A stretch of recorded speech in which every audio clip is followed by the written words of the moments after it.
Hello बच्चों, क्या हाल चाल, कैसे हैं। आशा करते हैं आप लोग ठीक होंगे।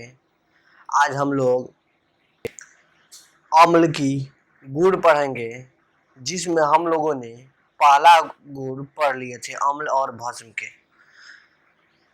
पहला गुण में पढ़े थे कि अम्ल स्वाद में क्या होता है, खट्टा होता है।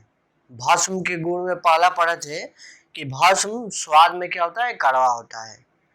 इससे पिछले वीडियो में हम लोगों ने अम्ल का डिफिनीशन और भस्म का डिफिनीशन भी पढ़े थे। अगर आप लोगों ने ये वीडियो नहीं देखे हैं तो साइंस के प्लेलिस्ट में जाकर उन सभी वीडियो को देख लीजिए। चलिए हम लोग स्टार्ट करते हैं अम्ल का प्रॉपर्टी, जिसमें पहला प्रॉपर्टी पढ़ लिए हैं, आज दूसरा प्रॉपर्टी पढ़ेंगे। तो दूसरा प्रॉपर्टी समझिए क्या है। अम्ल जो होता है वो क्या होता है, तीव्र नाशक होता है, विषैला होता है और हानिकारक होता है, संक्षारक भी होता है। तो दूसरा विशेषता बता सकते हैं कि अम्ल तीव्रनाशक, हानिकारक, संक्षारक और विषैला पदार्थ है। जो भस्म है वो भी क्या है, तीव्रनाशक है, विषैला है, पदार्थ है। तो समझिए, जैसे अम्ल कैसे तीव्रनाशक है। तो अगर जी अम्ल दो प्रकार का होता है, एक प्रबल अम्ल होता है, एक दुर्बल अम्ल। हम लोग आगे पढ़ेंगे। तो जो प्रबल अम्ल, अगर हम लोगों ने प्रबल अम्ल अगर जो उपयोग करेंगे, अगर जो वह हमारे शरीर पर कहीं भी टच हुआ तो वह जला देगा। इसके वजह से वह तीव्रनाशक होता है और हानिकारक भी होता है। जो भस्म भी है, तो भस्म भी दो प्रकार का होता है, प्रबल भस्म और दुर्बल भस्म। हम लोग आगे इसमें इसी चैप्टर में पढ़ेंगे।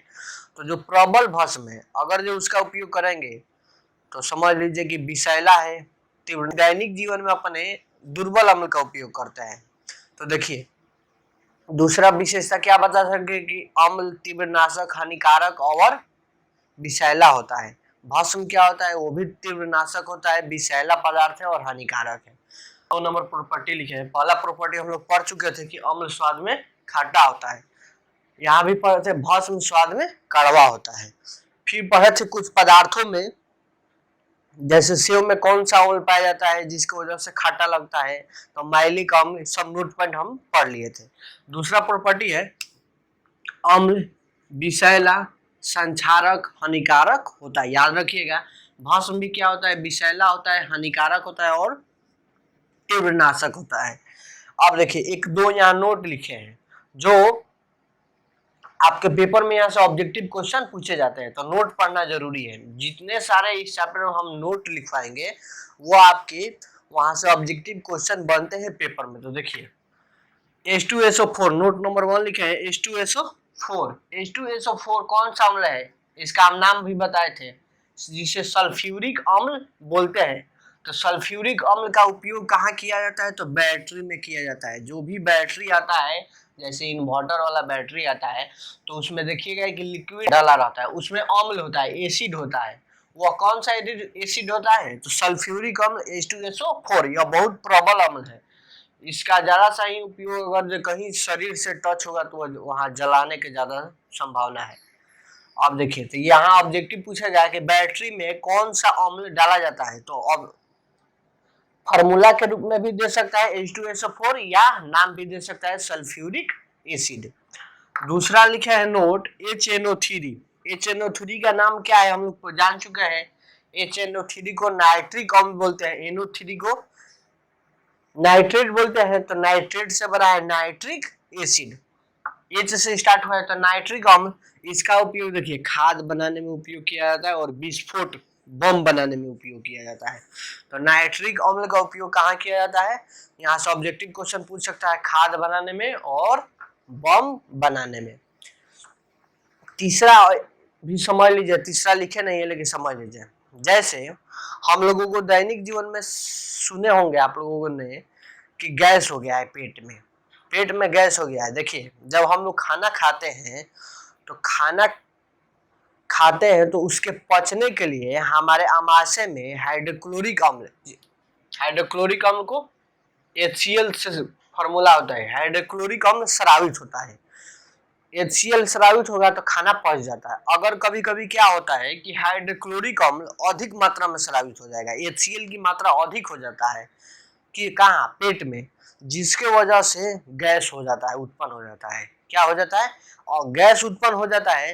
तो उस गैस को खत्म करने के लिए हम लोग जैसे इनो पीते हैं, दवा लेते हैं, या घरेलू उपाय में नींबू घोर कर पीते हैं।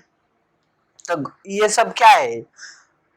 HCl गैस क्यों उत्पन्न हुई? तो HCl को अधिक मात्रा में स्रावित हो गया हमारे पेट में, इसी की वजह से गैस हो गया। तो HCl क्या है? अम्ल है। HCl क्या है? अम्ल है। ठीक है, अब इसको गैस को खत्म करने के लिए हम लोग मेडिकल पर यानी कि दवाई के दुकान पर जाते हैं, तो वहाँ हम दवाई लेते हैं, जैसे इनो देता है या कोई दवा देता है, या हम लोग घर पर भी ऐसे होता है जैसे खाने वाले सोडा को घोर कर पीते हैं, घरेलू उपाय में बता रहे हैं, या नींबू का पानी पीते हैं। तो ये सब क्या है? वो जितने सारे होते हैं वो भस्म होते हैं। भस्म होता है। भस्म मतलब भस्म का दूसरा नाम होता है क्षार। जो भस्म, याद रखिए, एक और बात यहाँ समझ लीजिए, भस्म या क्षार बोलते हैं। तो देखिए, भस्म या क्षार, तो भस्म किसे कहते हैं बता दिए हैं, जो स्वाद में कड़वा लगे या जल में घुलकर OH माइनस दे, उसे भस्म कहते हैं। क्षार किसे कहते हैं? तो देखिए, जिस भस्म को जल में घोल देंगे तो वह क्षार कहलाता है। भस्म का ही दूसरा नाम है क्षार, लेकिन वह भस्म कहाँ घुला रहेगा? जल में। तो जल में घुलनशील भस्म को क्या बोलते हैं? क्षार बोलते हैं। तो देखिए, समझिए, तो जो भी पदार्थ जैसे नींबू हो गया, नींबू का पानी पीते हैं, तो वो सब भस्म होता है, क्षारीय होता है। और हमारे पेट में क्या है? अम्ल। अम्ल और भस्म एक दूसरे के प्रभाव को क्या करते हैं? नष्ट कर देते हैं। हम लोग पढ़े हैं उदासीनीकरण अभिक्रिया में, जिसके वजह से क्या बनता है? लवण तथा जल बनता है और गैस खत्म हो जाता है। तो याद रखिएगा, यहाँ ऑब्जेक्टिव एक और पूछा जा सकता है। यहाँ पढ़ाने का उद्देश्य था कि पेट में गैस बनता है, गैस किस अम्ल के कारण बनता है? तो हाइड्रोक्लोरिक अम्ल के कारण बनता है, अधिक मात्रा में स्रावित होने के वजह से। ध्यान रखिएगा। अब देखिए, हम लोग गैस को खत्म करने के लिए, यानी कि जिस पदार्थ का उपयोग करते हैं उसको हम क्या बोलते हैं? भस्म का उपयोग करते हैं। और जो भस्म होता है उसको एंटासिड बोलते हैं। क्या बोलते हैं? एंटासिड।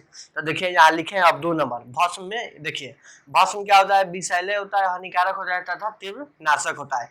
जैसे एग्जाम्पल में सोडियम हाइड्रोक्साइड NaOH, यह प्रबल भस्म है। हम लोग आगे पढ़ेंगे KOH, पोटेशियम हाइड्रोक्साइड। हम भस्म की पहचानने का भी तरीका बताए थे। देखिए, नोट में लिखे हैं टूथपेस्ट। देखिए, सुबह सुबह हम लोग ब्रश करते हैं, टूथपेस्ट, तो हमारे जब दांतों पर अम्ल जम जाता है, अम्ल का जमा होता है। जो टूथपेस्ट लेते हैं वह क्या होता है? क्षार होता है। मुंह धोते हैं तो वह क्षार होता है। तो अम्ल और भस्म एक दूसरे के प्रभाव को खत्म कर देते हैं और लौह जड़ बनता है। उदासीनीकरण अभिक्रिया से हम लोग जान रहे हैं, जो टूथपेस्ट होता है वह क्षारीय होता है, जिसका उपयोग करने से अम्ल के प्रभाव नष्ट हो जाता है और दांत जो क्या हो जाता है? साफ हो जाता है, दांत की सुरक्षा मिलता है। तो यही नोट लिखे हैं कि टूथपेस्ट भस्म या क्षारीय पदार्थ है। यहाँ से ऑब्जेक्टिव बहुत बार पूछा गया है कि टूथपेस्ट क्या है? तो एक प्रकार का क्षार है। दूसरा नोट पर लिखे एंटासिड। देखिए, यह एंटासिड क्या है? तो एंटासिड हम अभी बताएं क्या है। जब हम लोगों के पेट में गैस की मात्रा यानी कि HCl अधिक मात्रा में हो जाता है, तो उसके लिए हम लोग क्षार का उपयोग करते हैं, उसके प्रभाव गैस को खत्म करने के लिए। जो क्षार का उपयोग करते हैं उसी क्षार को एंटासिड बोलते हैं। ठीक है, और इस जो एंटासिड होता है वो क्या होता है? क्षारीय होता है या भस्मीय होता है। तो ये ऑब्जेक्टिव कई बार पूछा गया है कि एंटासिड क्या होता है, क्षार है कि अम्ल है? तो याद रखिएगा, वह क्या है? क्षारीय पदार्थ है। तो आशा करते हैं कि अम्ल और भस्म के दूसरा प्रॉपर्टी भी समझ में आ गया होगा। अम्ल और भस्म क्या है दूसरा प्रॉपर्टी में? तीव्रनाशक, विषैले और हानिकारक होते हैं। चलिए, अब हम लोग तीसरा प्रॉपर्टी पढ़ते हैं। यह जो विशेषता है यह थोड़ा बहुत लंबा है। देखिए, तीसरा विशेषता है कि अम्ल सूचक के रंग में परिवर्तन करता है और भस्म भी सूचक के रंग में परिवर्तन करता है। यहाँ यह मोस्ट इंपोर्टेंट विशेषता, यहाँ से आपके पेपर में ऑब्जेक्टिव क्वेश्चन बनता है। सूचक क्या है? तो सूचक एक पदार्थ है जिसका उपयोग हम अम्ल और भस्म के जांचने में किए करते हैं कि कौन सा विलयन अम्लीय है और कौन सा विलयन क्षारीय है। तो सूचक क्या है, सिंपल से सूचक के बारे में समझ सकते हैं कि सूचक एक प्रकार का पदार्थ होता है जिसका उपयोग क्या करते हैं, अम्लीय विलयन और क्षारीय विलयन की पहचान करने में प्रयोगशाला में आप लोग प्रयोग करेंगे। तो याद रखिए कि अम्ल और भस्म का विशेषता है कि अम्ल जो होता है और भस्म होता है वो सूचक के रंग में, जो इंडिकेटर होता है उसके रंग में परिवर्तन करता है। तो यही लिखा है तीसरा विशेषता, देखिए अम्ल सूचक, सूचक के रंग में परिवर्तन करता है, भस्म भी सूचक के रंग में परिवर्तन करता है। अब सूचक क्या है तो अभी बता दिए, यह इंडिकेटर है, एक प्रकार का पदार्थ है जो अम्लीय विलयन और क्षारीय विलयन की पहचान करने में मदद करता है। देखिए जैसे कुछ सूचक का एग्जांपल लिखे, लिटमस पत्र जो होता है आप लोगों के प्रयोगशाला में मिलेगा और प्रयोग करवाया जाएगा, यह एक प्रकार का सूचक है। यह कौन सा सूचक है, रासायनिक सूचक यानी कृत्रिम सूचक है, खुद लाइकेन के वर्ग के पौधे से बनाया गया है। हल्दी जो हम लोग को घरों में उपयोग किया जाता है उससे भी अम्ल और भस्म की पहचान किया जा सकता है, यानी सूचक के रूप में उपयोग किया जा सकता है।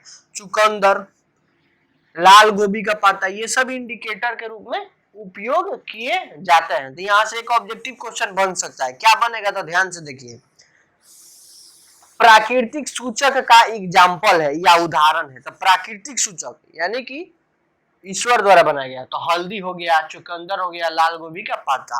अब बोलेगा लिटमस, लिटमस किस प्रकार का सूचक है, तो कृत्रिम सूचक है, रासायनिक सूचक है। तो आशा करते हैं ये समझ गए नोट नंबर 1। नोट 2 है, और note 2 most important, VVI most important कर लीजिएगा क्योंकि आपके पेपर उठा के देखिए हर एक बार आया है क्वेश्चन।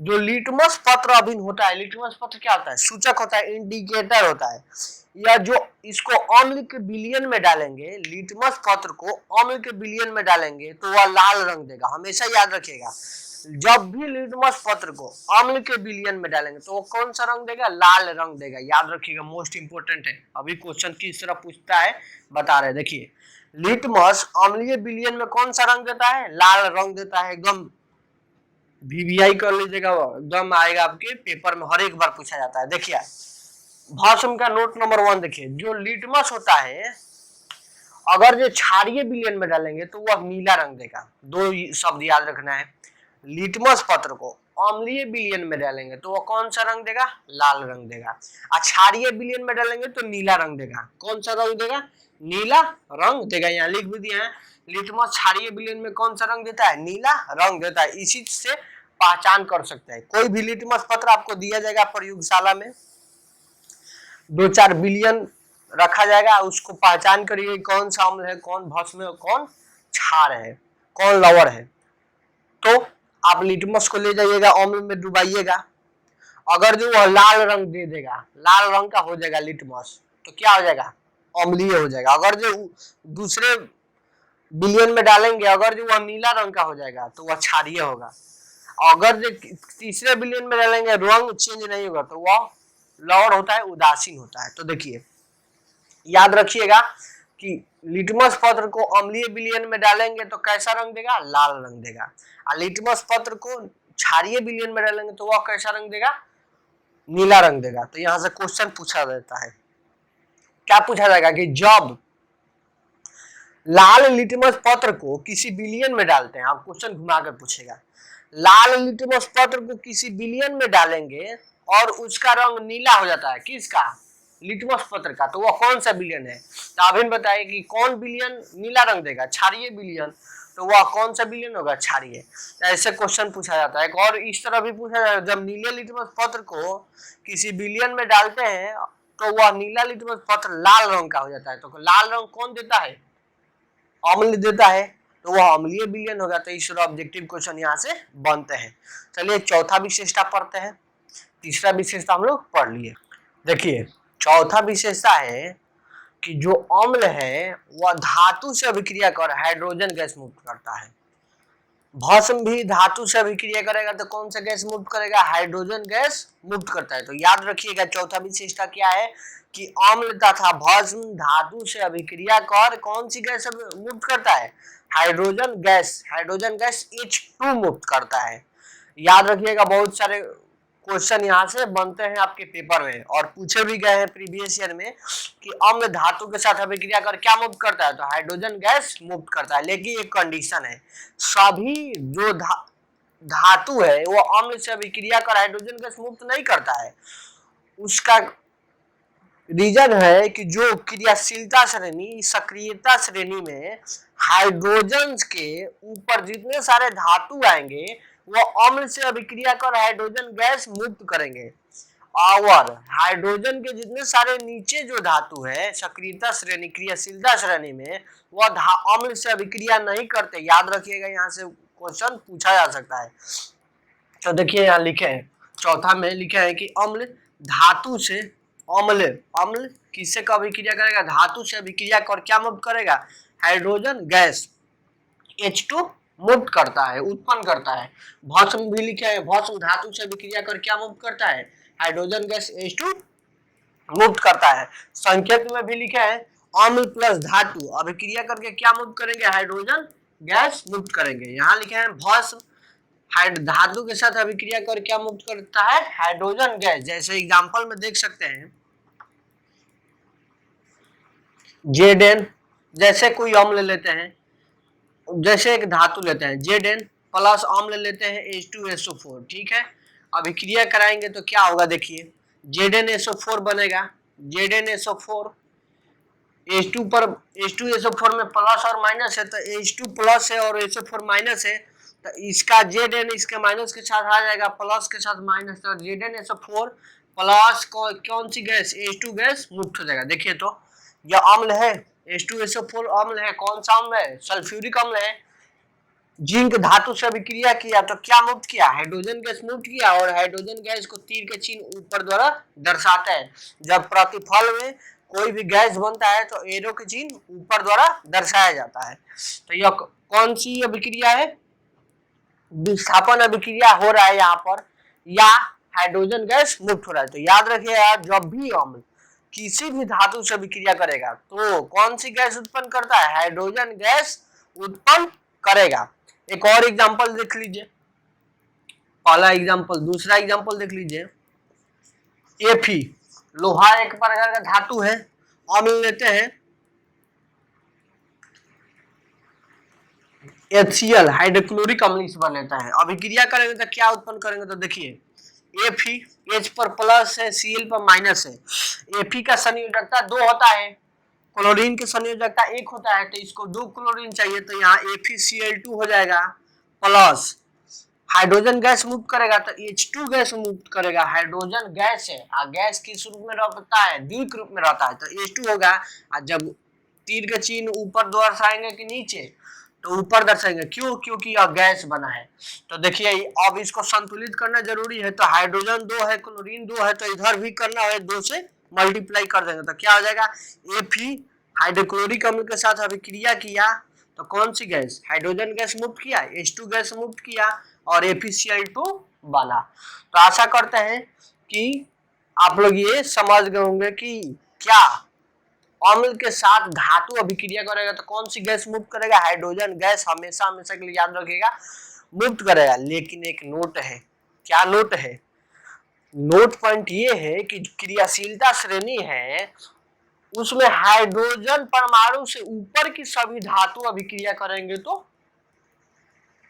हाइड्रोजन गैस मुक्त करेंगे। अगर जो नीचे की जो भी धातु है अभिक्रिया करेंगे तो अभिक्रिया होगा नहीं। जैसे एग्जांपल में ले ले, एग्जांपल नंबर 3 Cu कॉपर है। कॉपर क्या है, तो क्रियाशीलता श्रेणी में हाइड्रोजन के नीचे आता है, इसका अभिक्रिया H2SO4 से कराएंगे तो यह क्या होगा, अभिक्रिया नहीं होगा, अभिक्रिया नहीं होगा, कोई प्रतिफल नहीं बनेगा। क्यों नहीं बनेगा, क्योंकि यह जो कॉपर है यह H2SO4 क्या है, अम्ल है, यह कॉपर क्या है, धातु है। अम्ल धातु के साथ अभिक्रिया कर गुरुदेव ने बताया था हाइड्रोजन गैस मुक्त करेगा, लेकिन यहाँ नहीं करेगा। क्यों नहीं करेगा, तो इसका रीजन है कि यह क्रियाशीलता श्रेणी में हाइड्रोजन के नीचे आता है। इसकी अभिक्रिया के लिए कोई ऑक्सीकारक पदार्थ मिलाएंगे, क्योंकि अभिक्रिया की गति तेज हो तभी यह अभिक्रिया हो सकता है। तो इसमें कोई विशेष पदार्थ मिलाएंगे तभी कोई अभिक्रिया होगा। तो आशा करते हैं कि आप लोग ये समझ गए होंगे। क्रियाशीलता श्रेणी हम आप लोग को चैप्टर नंबर 1 में पढ़ाए थे। पहले पोटेशियम, कैल्शियम, सोडियम इस तरह का आता है श्रेणी, उसको उस आधार पर बोले थे, याद भी कर लीजिएगा। तो क्रियाशीलता श्रेणी तीसरा चैप्टर में भी पढ़ेंगे हम लोग, तो ये बात याद रखिएगा। अब देखिए भस्म है, तो इसका एग्जांपल एक दो देख लेते हैं। भस्म धातु के साथ अभिक्रिया कर क्या मुक्त करेगा? हाइड्रोजन गैस मुक्त करता है। तो जैसे एक लेते हैं, देखिए कोई धातु लेते हैं Zn और एक भस्म लेते हैं NaOH, सोडियम हाइड्रोक्साइड। भस्म का पहचानने का तरीका बताए थे, फार्मूला रूप में OH रहेगा तो वह क्या होता है? भस्म होता है। अभिक्रिया कराएंगे तो कौन सी गैस मुक्त करेगा? Hydrogen gas. तो H2 गैस मुक्त हो गया। इसको तीर के चिन्ह ऊपर द्वारा दर्शाएंगे क्योंकि प्रतिफल में गैस बना है। अब देखिए संतुलित भी करते हैं अभिक्रिया लिखते समय, हम लोगों ने पढ़ा है। तो हाइड्रोजन उधर 2 है, इधर कितना हाइड्रोजन है? 1 है। तो इधर 2 करने के लिए इधर 2 से मल्टीप्लाई कर देंगे, सब में 2 से मल्टीप्लाई, तो क्या हो जाएगा? Zn2NaOH हो जाएगा, तीर के चिन्ह H2 बचेगा। अब देखिए इसको लिख लीजिए, कैसे लिखेंगे? तो देखिए नाइट्रोजन सोडियम कौन है यहाँ पर? Na कौन है? 2 है, क्योंकि 2 सोडियम हो गया, 2 ऑक्सीजन हो गया और 2 हाइड्रोजन हो गया, तो हो जाएगा सोडियम कौन है? 2। तो Na2, फिर जिंक कौन है? 1 है, तो Zn, और ऑक्सीजन कितना है? 2 है। ऑक्सीजन यहाँ 2 से मल्टीप्लाई है तो ऑक्सीजन भी 2 है, तो Na2ZnO2 बनेगा, और प्लस में क्या बचेगा? हाइड्रोजन गैस बनेगा। तो आशा करते हैं ये समझ गए होंगे कि कोई भी धातु भस्म के साथ अभिक्रिया करेगा तो कौन से गैस उत्पन्न करेगा? हाइड्रोजन गैस उत्पन्न करेगा, याद रखिएगा। तो आशा करते हैं कि आप लोग ये प्रॉपर्टी समझ गए होंगे। प्रॉपर्टी क्या था कि अम्ल धातु के साथ अभिक्रिया कर हाइड्रोजन गैस मुक्त करेगा, भस्म भी धातु के साथ अभिक्रिया कर हाइड्रोजन गैस मुक्त करेगा, लेकिन उसके लिए कंडीशन था, कंडीशन भी समझा दिए। तो आशा करते हैं आप लोगों को समझ में आ गया होगा। वीडियो लंबा हो रहा है, इसीलिए आज का लेक्चर यहीं पर समाप्त करते हैं। वीडियो अच्छा लगे तो लाइक, शेयर और कमेंट करना न भूलें, और इस वीडियो को ज़्यादा से ज़्यादा शेयर करें, क्योंकि डेली वीडियो लाने के लिए आप लोगों की सपोर्ट की आवश्यकता होगी। जय हिंद साथियों।